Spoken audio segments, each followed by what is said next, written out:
No, one sister came up to me and said, "I want to be the first one to ask questions." They got 10 seconds. She was. Who said they had dibs on the first question? Was that Fama? Okay, go ahead. Come over here and ask a question instead of having your own conversation. I told her like 10 times.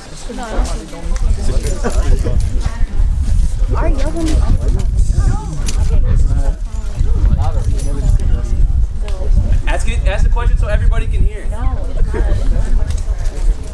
They privately. Yes, privately. Yes. But I'll still give the first question to the sister. Okay. Alright, so in high school. Yes.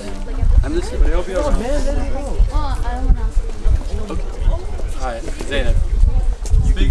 Please speak loudly. Alright, okay, so in high school I had this weird routine of like sleeping early but waking up like around 3 a.m. to do my homework. And so I did that like for a week or so, and then I started having this thing called sleep paralysis, where I would get up in the middle of the night and I was breathe. Yeah, I couldn't breathe. I felt like there was something on my chest and suffocating me. So that is happens by jinn or shaitan. Okay. And what he's basically doing is not letting you wake up. The reason is because the Prophet said that what brings dreams to you? Either the shaitan brings you a dream or an angel.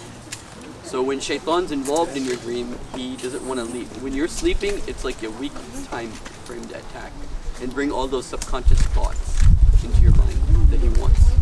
He prepares your day during night, so to say. So that is by a jinn.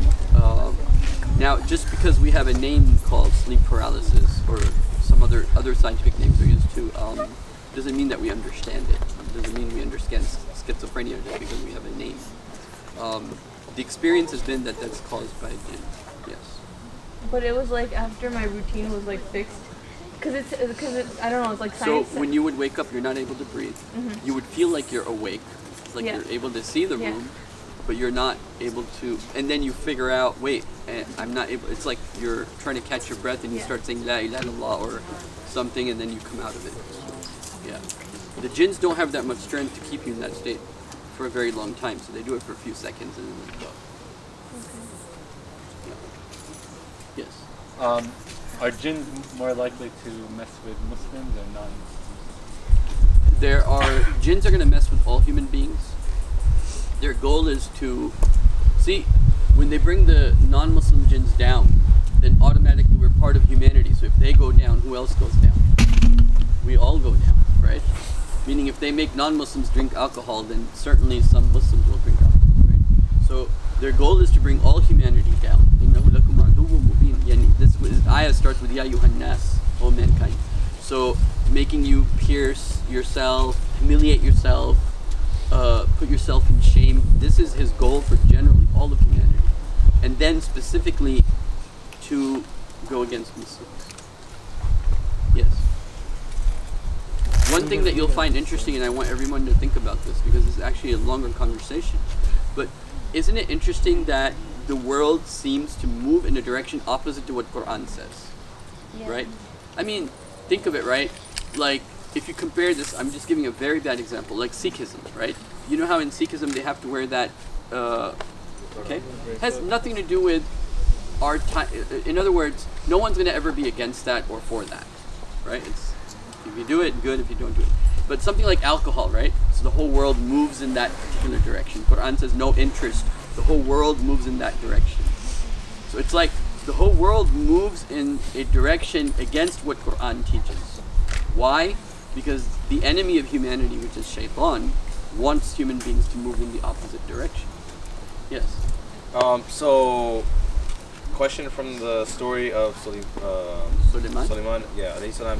So, when it was time for a jinn to take the throne of Sheba as a demonstration for the Queen of Sheba, right? There was a flying jinn or a powerful jinn that volunteered to do it, right?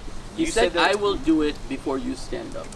Yes, and you said that. And the meaning of that is he would sit down at Fajr time and stand up at Dhuhr. He would stand from his seat, the seat of the king, at Dhuhr time. So he said, between that time, I will bring the throne. Okay. Okay. Now, I said jinns are weak, right? but I didn't. Now this jinn was called Ifrit. Yeah. Okay, Ifrit is a special type of jinn that is, and when he was going to do it, he wasn't going to do it himself. He's a leader of jinns. He was going to gather all, and if you notice, the Nahl goes into details about this actually, that jinns, whenever they do things, they never do it alone. They always do it with a group. So like a few hundred jinns, or a few thousand jinns rather, would bring that throne from its place. So then some would of them carry them to a certain point, and then others would carry them to another point because they'd get tired, almost to the point of death, and then they would bring. But he said, I can do it, but it would take this long. And then the final person who was able to do it, he said, I'll do it before the twinkle of your eye. And he's not described as a jinn. He's the man who has the book of the knowledge of the book. Okay, he has knowledge of the book. So you're saying he's the one who brought it. You're saying that not one jinn got the throne. Yeah, one jinn couldn't do it. Interesting. So when he was volunteering, he wasn't volunteering for just himself. He was volunteering with his whole squad. Yes. Okay. Yeah, he's a leader of the jinns. Afrit min al-jinn. He was a leader who had entire tribes under him. Yes. Sorry, so back to the sleep paralysis thing, like what was the purpose of the jinns like doing that? So they're inside your mind and giving you suggestions, and they want you to stay in that state because they haven't completed what they're doing. And you're waking up in the middle of that process. So they're trying to control your thoughts, like Kind of, yes. Yes. So is everyone, well obviously not everyone, but who's able to communicate with jinns? Any good person should not be able to communicate with jinns. What about you?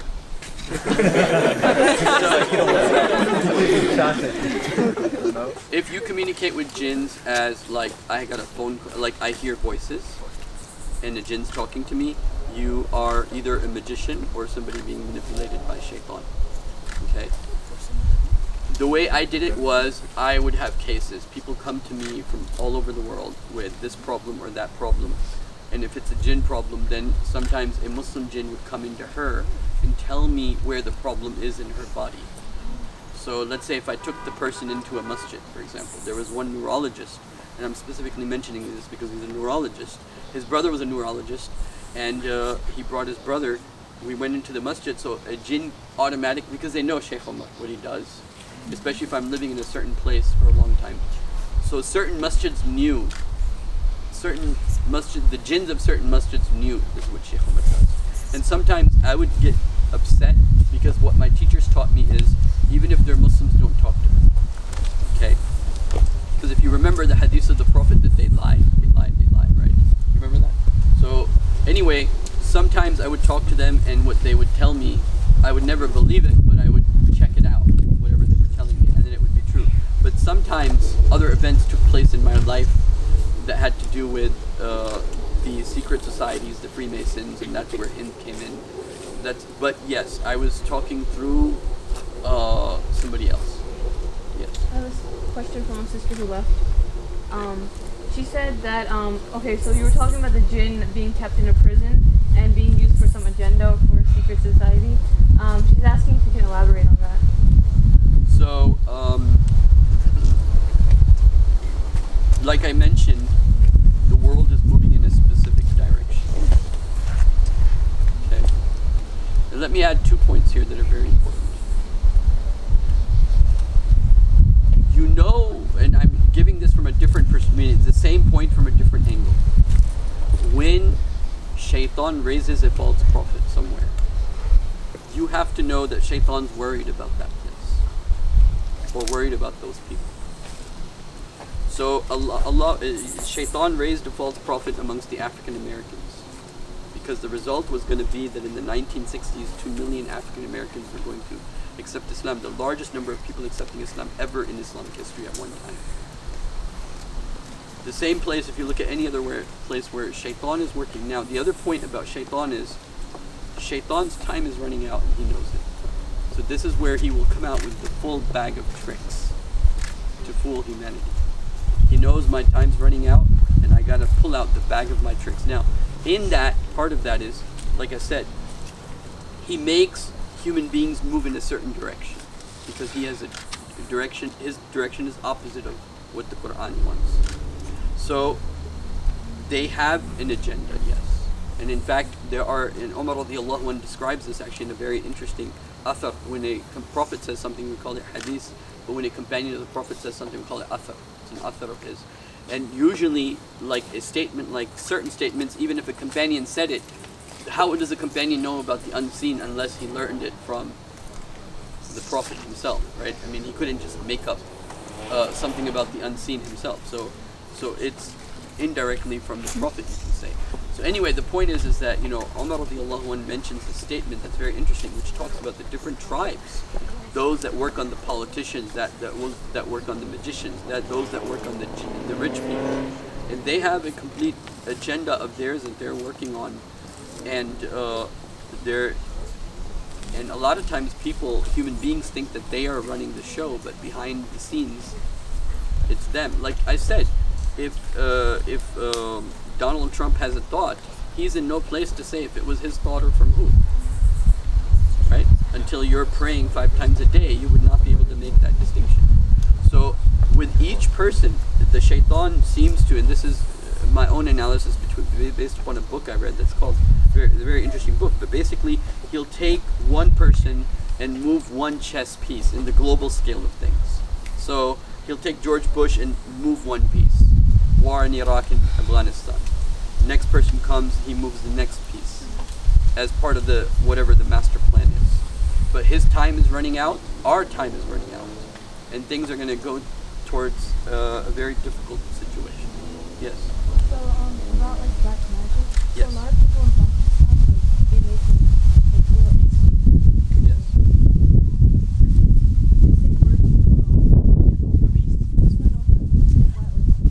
So amongst the early generation, what it was is they would put ta'weez on little children because they were not able to read the Quran. Recommendation is that affects the sound, right? Of course, written also affects them. But if you're doing it yourself, then you're becoming that. It's more powerful. So I'm not ta'weez. There are people who actually do black magic with ta'weez in the name of writing Quran. So you have to be careful. And then somebody might write Quran, it could have a positive effect, will have a positive effect, but always better if you're doing it yourself. You're creating that energy, you're creating that sound in your own body yourself. The Quran is qira'ah. You know your prayers are not accepted if you can't hear your prayers. You have to recitation. Iqra' bismi rabbika alladhi khalaq. If you're reciting prayer and you can't hear it, Imam Shafi says that's not a prayer. It's not a prayer unless you're able to hear it. You have to be able to hear it, because if you're able to hear it means your ear can what? There's sound. You can hear it. You have to be able to hear it, and then that specifically hearing has to do with what? The brain, right? Because it's connected to the brain. So reciting it is always better than just writing it down. That reciting it is also better because there's something about having iman and being alive and reading it compared to if you're like reciting like from a cassette or a something that's just playing. If you're reciting it live as a human being. And in fact, one interesting thing that I'll share with you, and this is a side issue, but you know, there's a debate among scholars if like a cassette is playing, do you have to listen to it or not? You all probably know that when Quran is recited, you have to listen to it. But some scholars have given a very interesting argument based upon the fact that if a parrot recites Quran, do you have to listen to it? What do you think the answer was? You know, in America we call this, there's precedence, right? So there's precedence for listening to Quran on a tape by the question of what about parrots? And the answer was that if a parrot is reciting Quran, you don't have to listen to it because it's not qira'ah, meaning it's like an echo of somebody else. And so tape recording is also considered a echo of someone else. My point being here is not the fiqh issue, should you listen or not listen, or mandatory listen or not. That's the side point. The only point I'm trying to make is that reciting it itself is more powerful than a cassette. Even by Islamic law, a cassette may not be mandatory to listen to. Yes. What do you have to say to those people who are like, so I have people who are like, they'll swear up and down that they saw a jinn, right? But I try to explain to them that like, from what I've learned, you can't see a jinn in their true form. You can see what they've taken the shape of. Right. So what you see is what they want you to see. Exactly. And I try to say that, but people are like, no, I saw a jinn and it was blue and it had these eyes. I'm like, no. Like I said, it is what they show of themselves. Because something that's wave, its basic format is a type of energy wave or ball of energy. How can it you can't see it, right? Until it takes that energy and converts it into some sort of mass or something. Yes. What makes a jinn want or not want to possess a human being? Like, is there like a criteria or something, or? Like... So the biggest thing is magic. Okay. Generally. But there are other things, for example, if you hurt one of their babies or hurt their house, let's say somebody peed under a tree, now they're upset, you peed under my tree, I'm going to hurt you for the rest of my life. And man, do they go for vengeance when they're upset. They will make your life a miserable situation. I want to answer that. So, say that an individual is possessed or being bothered by a non-Muslim, particularly a Hindu jinn. Okay. And how does one kind of, like, the Islamic way go about it? Does that work, or like, how does Yeah, so if there's a Hindu jinn, the first question I would ask myself is there a sadhu behind it, which is a Hindu kind of like priest behind it, because that means it's not just that jinn or that tribe. There's the way magicians work, and this is very interesting. It'll remind you maybe of Harry Potter. By the way, Harry Potter is all about jinns. Do you remember them going into the toilet? I mean, where does Shaitan live? Right? And then they have to go into this other dimension, right? But about potions, I mean, I'll tell you this, is that if the magicians have, the real magicians, I'm not talking about sleight of hand or optical illusions, I'm talking about magicians who have mastered capturing, fishing jinns and forcing them to do what they want. There's usually a guild of jinns, like a group of people that are together, and they all have their special, you can say, spells, but they exchange it with each other. I have this case. Can I have your spell? I need your jinn. Oh, that jinn has that specialty. He makes the person that it goes into just laugh for no reason. Like I had a case, Hindu sadhu, just would make this boy laugh all the time. Like he's crazy, just laughing. Ha ha ha ha ha ha, just laughing all the time. And they couldn't figure out what's wrong with him, right? And what it was is that this Hindu, and again, this is a very, how do I know this? How did I do this? How did I break this? It's a longer conversation. But to make the story short, when I was reading Quran, what came out is that this person had sent this jinn, who was part of this guild, and if I kill him, meaning if I kill, the jinn was telling me, if you kill me, then the person who sent me is going to also be killed, because the person he borrowed me from, right? Remember, they're in a guild. He borrowed me from somebody else, and he already owns him 20 jinns because he's lost case so many times, and now it's gonna. So in the end, magicians are all fighting amongst themselves because they're borrowing and then they can't repay, and so on and so forth. Yeah, and that's what the Quran says. لا يفلح الساحر من حيث أتى. A magician has no way out, no matter where he comes from. He is always going to go in debt in his world.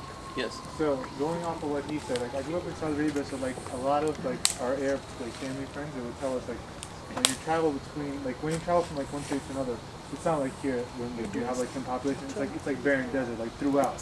So basically what people would do is they would sometimes stop on the side of the road and just pee, and a lot of them were this is they told us when you actually have to pee in certain cases, pee on the tire of your own car.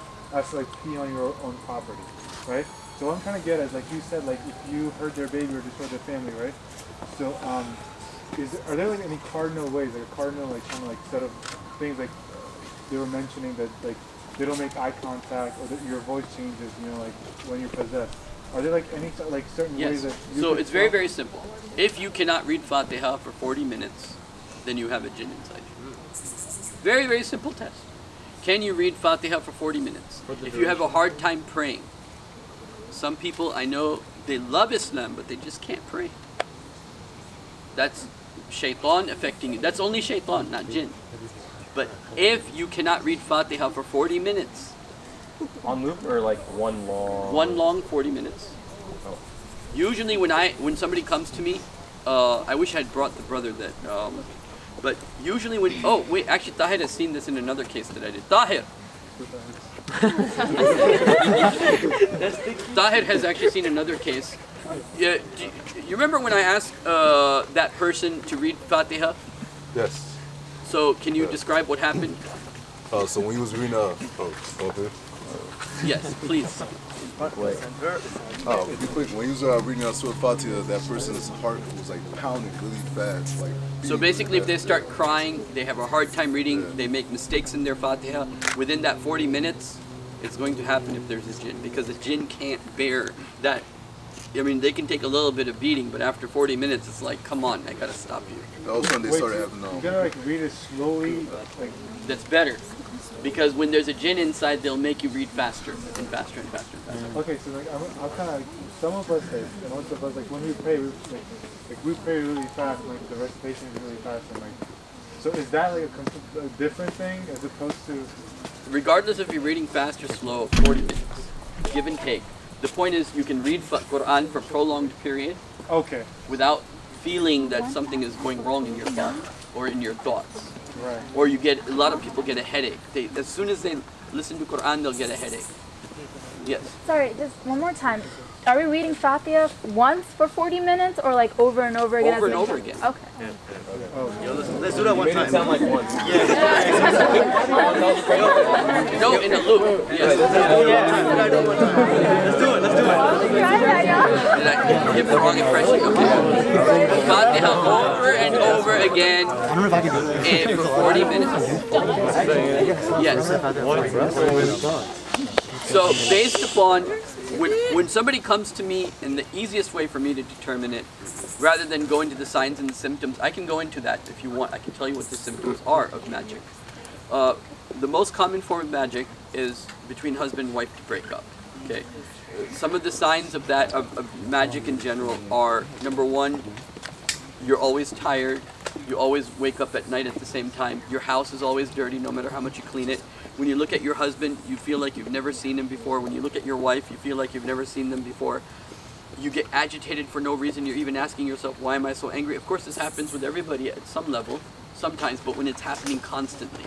You find yourself fighting with your husband or wife, especially at Maghrib time, or if there's magic on the family, they're fighting with each other at Maghrib time, this time specifically. Like, it'll be calm Asr time, but then Maghrib time comes every day, boom, somebody's fighting about something.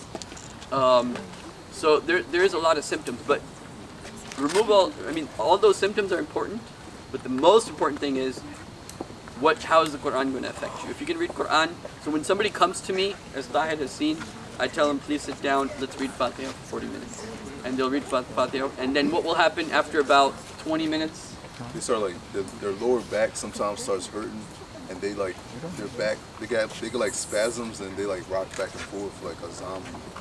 But people usually do that when they read Quran. No, not like it's like that, a pain. They're like in pain, like real bad pain. They're in pain, and they'll start crying. Is another one. What if they get drowsy? They get really sleepy? Yes, if yawning is a big sign of shaitan. Can they still do? Shaitan or jinn? Well, okay, you know the difference. In this case, jinn, right? Yawning is from shaitan and from jinns.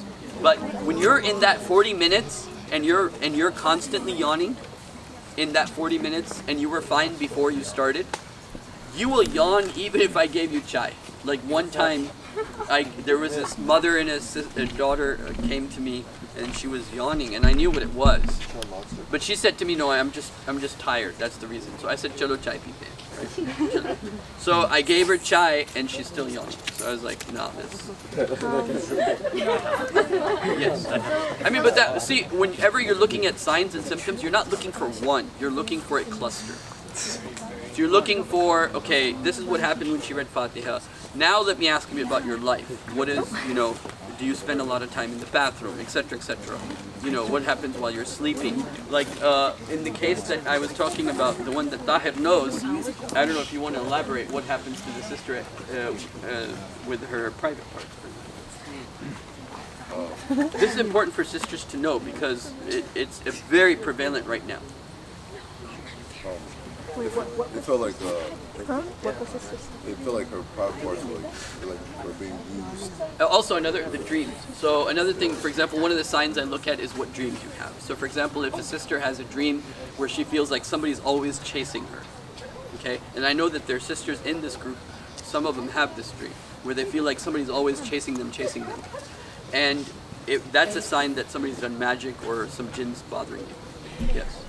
When a person is good and the iman is kind of high, is it easy to do magic on them? If what? If a person is good and the iman is kind of high, is it easy to do magic on them? Okay, so as you know, magic was done on the Prophet, right? So anyone can have magic on them just like anyone can get a flu. But if you are a good Muslim, you'll get cured same day or almost the same day. How? Huh? Quran. By yourself? Those days are gone where we read Quran every day. But do you remember, some of you remember, where your grandmothers used to read Quran every day? Even if it was just with Rahman, if it was just with Yasin. We need to bring those days back. Yes. When you were talking earlier about the signs of discontent within a family and all that, is there anything you can do if the family is non-Muslim and you're the only Muslim? Like, is there anything you can do to help them, or not really? Yes, there's still things you can do, but it depends upon how much access you have. A very easy thing to do is, like at Maghrib time, start saying like azkar at that time. Maybe say La ilaha illallah 100 times, and ask Allah's protection for the environment. Yes. So, I had this friend, right? He had a rat problem in his apartment because it was in College Park because, you know, obviously college kids, their dirty house, all that stuff, right? So one day, so he set up a bunch of mouse traps. Next day, it was like the biggest snake I've ever seen in my life. It was ginormous, dude, but it was black, right? So immediately, he and his Muslim roommates, they moved out immediately because they said it was a jinn. Now, I said, okay, you know, before you get superstitious, it's obvious. What do snakes eat? Rats. So obviously it probably just came in through the ventilation.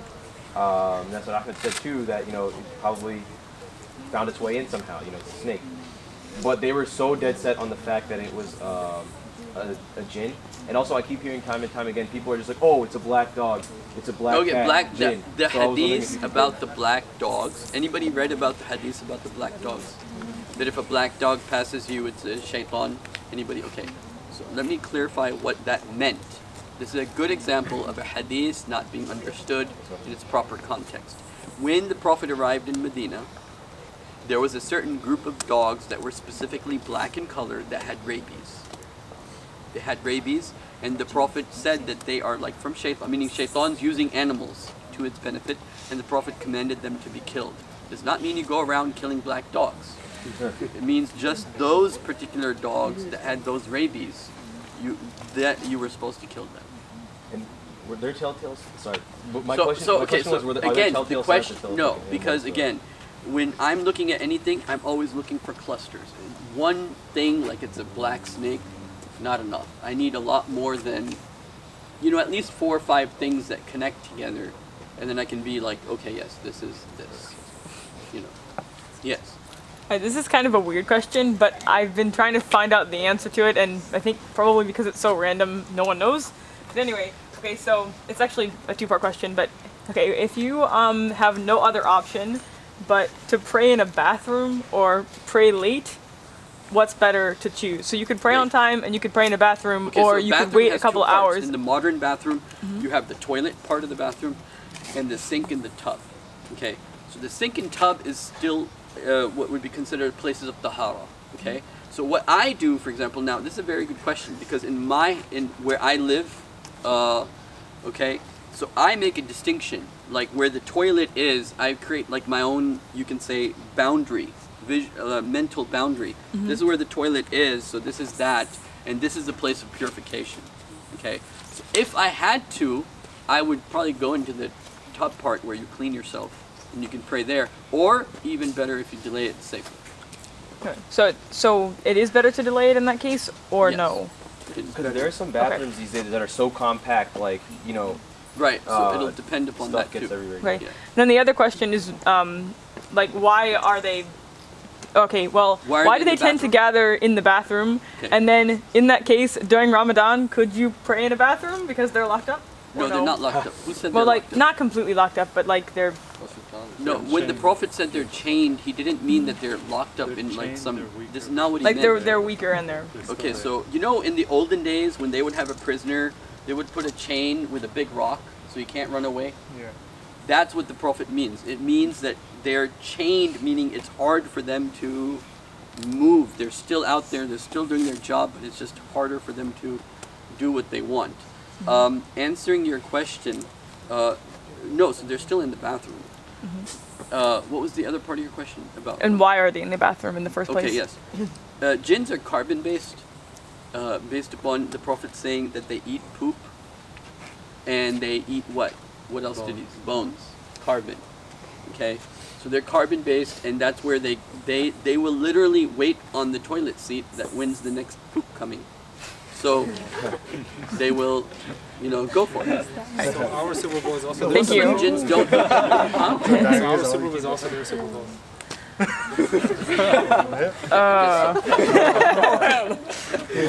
had a question. Yes. Yeah. So some, you know, like aunties, they have that whole like chat where they send a bunch of like stuff about this kind of like Islamic stuff. So my mom got this video of this man who was talking about jinns and stuff, and he said that if you yawn and tears come out, then that means that you're under black magic. I never heard that. Okay. So that was yawning today. I don't know, bro. Yes. Can a person who's like possessed by a jinn, or you know, a jinn's like attacking it, can they still feel khushu? No, they will find very hard time to concentrate in salah. They'll pray, but they'll feel like they didn't pray when jinns affecting them. And can they It's still like feel? I prayed, but I don't even feel like I prayed. Can they still feel connection to Allah? Yeah, sometimes. It'll go up and down, but the disconnect will be very obvious, meaning to themselves. So once a jinn possesses Basically, you, your ability to focus goes away. so if a jinn possesses you, will it ever leave on its own, or will you actually have to go through? If the message I'm trying to give is that if you read Quran, it will not try to come close to you. It will actually hurt him to come close to you. And what if you can't? Then you get help. Then you have to read Quran, and getting help will be basically reading Quran. Yes. Okay, so I have a quick question. Does it matter if you read like a physical copy of the Quran or if you read it on an app or like where does No, that? as long as you have your voice up, it's fine. So if you're reciting along with the tape, That's fine. That's perfect. Okay. So basically, suppose if you like recite the same surah every day, but you're reading it off the Quran, right? Would that count as the rest of Yes. it? But you know, like sometimes when you recite, you're just like reciting, like you're not like actually like vocal. So you have to be vocal about it. The best is if you're vocal. And does Because it have to Quran is qira'ah, recitation. Right. So and like you don't have to be like loud. Like as long as No, like, no. As It's long not as, like, about loud. It's about recitation. Right. So like if you're reciting normally. So you will at least hear it in your ears. Like if I'm reciting Qul Like Huwallahu Ahad, alhamdulillah. right. Like not even. And you can hear it yourself. Yes, exactly. Okay. So that's the same thing when before you eat, you gotta say it actually out loud. Bismillah. You have to say the words. Like out loud, not in your mind. Not in your mind. Oh, for real? Okay, so there's this again, my mom gets a bunch of videos, and one of the videos they were talking about, I don't know if you know, it's called the Ruhani Ghusl. Okay. And I've never heard of it. okay, so it's this I don't know, some Indian scholar, Muslim scholar was talking about how if you think you are in if you have the evil eye, like nazar, right? Yes. Basically Yes, that's in the hadith of the Prophet. yeah, so there's a hadith of the Prophet So where their Sahabi put nazar on someone else, and they had to take his wudu, the water from his wudu, and use it to take off the nazar. Right. So if you don't know who did it, yeah, then you ask some other pious person to do it, or somebody else to do it, and you do the Use same. their water? Use their But water. the scholar was talking about how basically you take a bucket of water, dip your hands in it, and you say the 4 quls and then the Ayatul Kursi and Surah Fatiha, and then you take that water and you then bathe with it. You can do that. That's all extra. But what meaning the hadith itself is basically saying, if I don't know who it is, because in this case we knew who it was because the Prophet said this person. But let's say if somebody did nazar on me, okay, which is another interesting thing. How does the evil eye work? It's very interesting. But let's say if I feel that I have evil eye on me, so I will go to my dad, who's more pious than me, and I'll say, Dad, take a shower and give me the water. And I'll take that water and shower with it. And it's one of the ways to get rid of the evil eye. Yes. Just it's a really quick question. So, I thought that. So I know that there are 4 surahs as far as Qul, but I thought that there were only 3 that were meant for protection because. Yes. So you're right. Kafirun just tells you I don't believe in. Right. Okay, so it's only 3. 3 are specific for that. Okay, that's nice. I have questions. These 2. We're gonna wrap up after probably. You're the last question. Yes, sir. Yeah. After. Okay.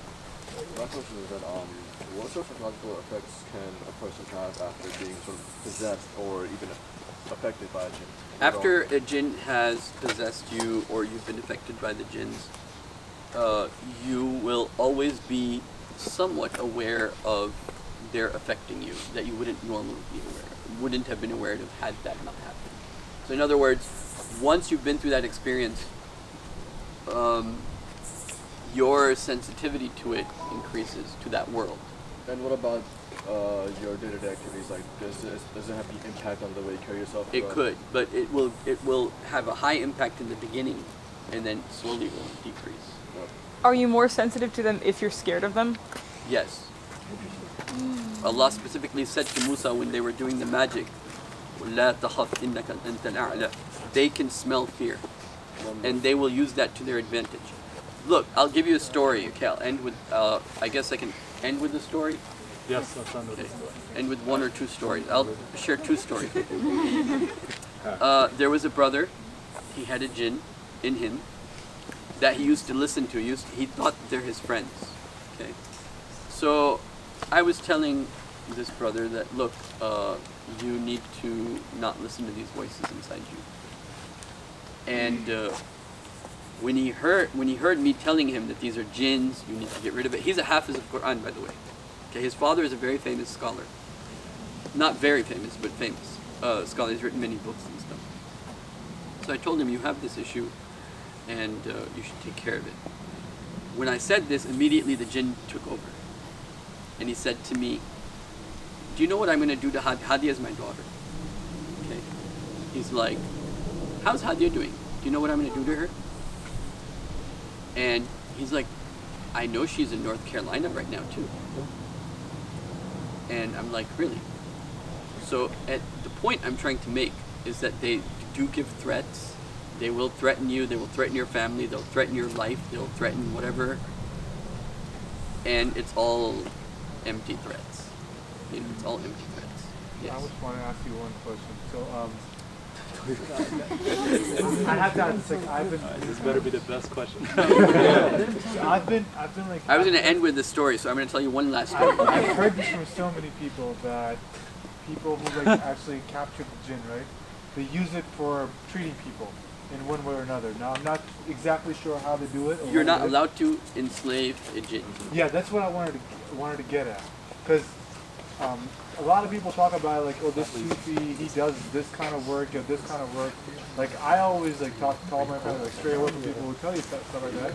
Basically, like, in its entire essence, like capturing or like, as you said, like having a jinn in control, it's completely forbidden. And like, period. So the way it works, is this being recorded? Yes. Yes. Okay. Then I'll be careful how I put this. I can stop if you need me to. No, it's fine. If the way they control jinns, how magicians, one of the ways they control jinns is if they have, the way jinns are like, they're waves, right? If I have a piece of, let's say if I have a piece of your nail, and as long as I have this piece of nail, and I have something that can really hurt this nail, no matter where you are, it'll hurt you. So I send you, like, let's say if you're a jinn and I have a piece of your finger, okay? Because a magician, one of the first things that he does with the little jinns is he cuts off a part of their body, and then he has it, and he says to it, you know, if you don't do what I want, I'm gonna hurt you. And I'm gonna start hurting you, and then you're gonna be in pain, so you better go do what I want. And a lot of times when I'm reading Quran, the jinn will say to me, I'm not here by my choice, I didn't want to be here. I want to go back to my family. But this person's forcing me to be here. That's what they're doing. They're forcing them to be there. You cannot force a jinn to be anywhere. Alright. I will tell you the funny story. So, this was my first, I had other encounters, but this was my first major encounter. This happened while I was in Azhar University. So what happens in the summertime, they used to take us to Skandaria, which is Alexandria, which is, they have a seaport there. Wait, Egypt? Yeah. Are you from Skandaria? Yeah, Skandaria. Do you know where the beach is? Yeah, okay. So basically, we would have hostels, and every hostel has 5 number of people for one kitchen. Okay. So the way it was is that every day one of us would have to cook. One day would be me, the next day Zerli, the next day Isa, so on and so forth. So now, okay, so this is how this goes. Is that one day we got mixed up who's supposed to make the food. So it was Zerli's turn, but he forgot, and he's like, I forgot, and we're all there to eat, and there's no food. And then one brother that was with us, his name was Abdul Qayyum, and he said, oh, don't worry, I'll bring the food. So I'm like, okay, great. He's like, just wait 10 minutes, I'll bring the food. Okay, no problem. So he goes and he brings the food, we eat it, we're all good. One day, one of the brothers forgot to make the food, his food. The buses, they stop from that, the hostel, they stop coming to that area at, I think after 10 o'clock. So the way it is that, okay, so this is the hostels, and if you go further is the bathrooms, and then after the bathroom is the beach, okay? So if you had to go to the bathroom, you would have to go all the way down, go to the bathroom, okay? And so Zerli's like, he's from Australia, he was one of my best friends at that time. He went down, and Abdul Qayyum said, oh, I'll bring the food, you guys do whatever you do. So Zerli said, oh, I'm gonna go take a shower, okay? So Zerli comes down, Abdul Qayyum is ahead of him, coming down. Zerli goes into the bathroom, he sees Abdul Qayyum going into the beach, thinks nothing of it, no problem. Zerli takes his shower. As he comes out, he notices Abdul Qayyum is wet with food in his hands. And, well, he has food in his hands, biryani, okay? You know, biryani type food. He brings it to the kitchen, and he's there, and so, you know, I'm there, and Isa's there, and Yasser's there, and we're eating. And then I eat, I'm like, where's Zerli? And then I get a knock after I ate, went to my room, knock. I open the door, Zerli's like all white, like he's seen a ghost. He's like, I gotta tell you something. I'm like, what? He's like, well, I was coming out of the shower and I saw Abdul Qayyum with this food in his hands. And he was wet. He came from the water with the food. So he's talking to me about this, right? And I'm like, so what are you saying, he's a jinn? And then so then we went and knocked on, Isa was like really knowledgeable amongst us. We went and knocked on Isa's door. And Isa started asking questions. Then we started thinking, because we were always together, we started thinking about, oh yeah, remember that day when the window just closed? When we told one of the brothers, can you close the window? And the window just closed. And every time we didn't have food, somehow Abdul Qayyum always brought the food. So one of the brothers, Yasser was his name, he's like, well, if he's a jinn, I'm going to have nothing to do with him. Like, I don't want to see him, I don't want to talk to him, I don't want to do anything with him. So Isa said, look, we'll go to the Mudir, we'll go to the dean of the college tomorrow morning, and we'll talk to him. and he's actually in Chicago now.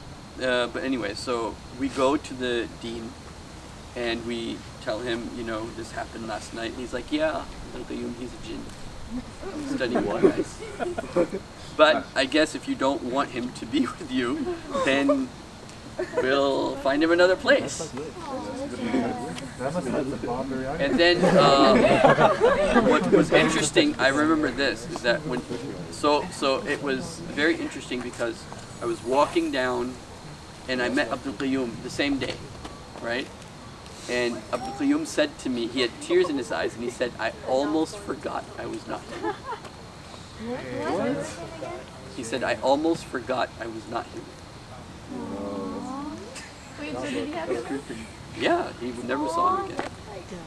We just wanted to learn with y'all. Wait, do you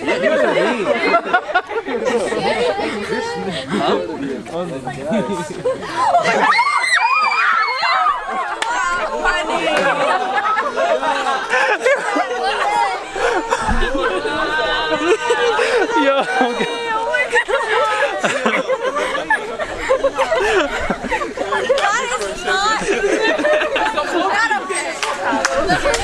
Why you just scare the sisters, man? This is the screaming for me. That scared me a lot. Every day, even 5 minutes, even 1 page, even 2 pages. Every day. So people over to the questions, right? Just go from the questions. And it's like, oh, I was waiting here to ask the question. I was like, oh, okay. So she was standing here. Oh, you didn't know? Just asking a personal question. All right, yeah, so thank you so much for coming, guys. We hope that you had a lot of fun. And we're sorry for the delay. It was a little bit of complications, but inshallah, you enjoyed it and learned something today. If you have any personal questions, like things that you wouldn't be comfortable speaking about in public, I'm here for the next however minutes. Either that, or if you're comfortable with getting some numbers from some people. Oh yeah, absolutely. Yeah. Sheikh Omar could give you his contact information if you have something personal to discuss. Always text me. I don't pick up calls. He's like, my jinn is possessed. You can text me at 708. Hold on. I have the number if anyone doesn't give it now. 708-373-0117. Alright.